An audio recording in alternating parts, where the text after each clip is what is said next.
Hi hello నమస్తే welcome to my channel. By channel కొత్తగా చూస్తున్నట్టయితే ముందుగా సబ్స్క్రైబ్ చేసుకోండి. అలాగే నేను చెప్పే వీడియో వచ్చితే మాత్రం అందరికీ షేర్ చేయండి. అయితే ఈరోజు మన టాపిక్ వచ్చేసి డాకు మహారాజ్ సినిమాలో మన ఎన్టీఆర్ అన్న ఉన్నాడని చెప్పేసి కొన్ని ఇన్స్టాగ్రామ్లో అయితే నేను చూస్తున్నా భయ్య. అంటే ఇన్స్టాగ్రామ్ ఒక్కటే కాదు, సోషల్ మీడియాలో మొత్తం చూస్తున్నాను.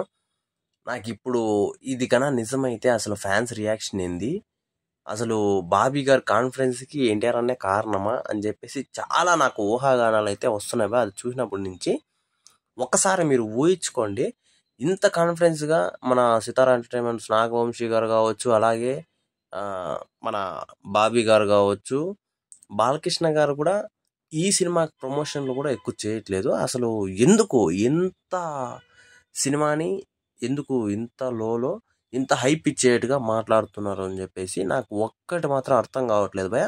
అసలు నాగవంశీ గారు అయితే మాత్రం నిజంగా సినిమా మధ్యలోనే మీరు వచ్చేసి సినిమా సూపర్ ఉంటుంది అని చెప్పేసి ఆయనకి ఫోన్ చేస్తారని చెప్పేసి చెప్తున్నాడు. ఇదంతా చూస్తుంటే నాకు నిజంగా ఈ రూమర్సే నిజమవుతాయేమో అన్న ఒక చిన్న డౌట్ అయితే అనిపిస్తుంది భయ్య.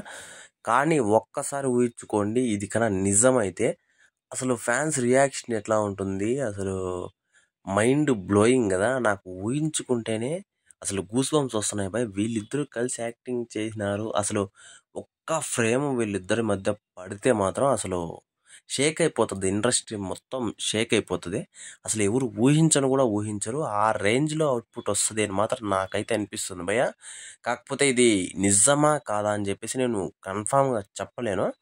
కానీ నిజమైతే మాత్రం అసలు హ్యాట్స్ ఆఫ్ బాబీకి, నాగవంశీ గారికి హ్యాట్స్ ఆఫ్. ముఖ్యంగా బాలయ్య బాబు గారికి కూడా హ్యాట్స్ ఆఫ్ అని చెప్పొచ్చు. ఎందుకంటే మన అన్న ఎన్టీఆర్ అన్న చాలా మనసున్నాడు. అంటే ఆయన ఎవరు పిలిచినా వెళ్ళిపోతారు, అలాగే పిలవడానికి కూడా అంత మనసు ఉండాలి. కాబట్టి మన బాలయ్య బాబు గారికి కూడా హ్యాట్స్ ఆఫ్ అని చెప్పొచ్చు. మరి చూడాలి ఈ కాంబినేషన్ వస్తుందా రాదా అని చెప్పేసి సినిమా వరకు వెయిట్ చేయాలి.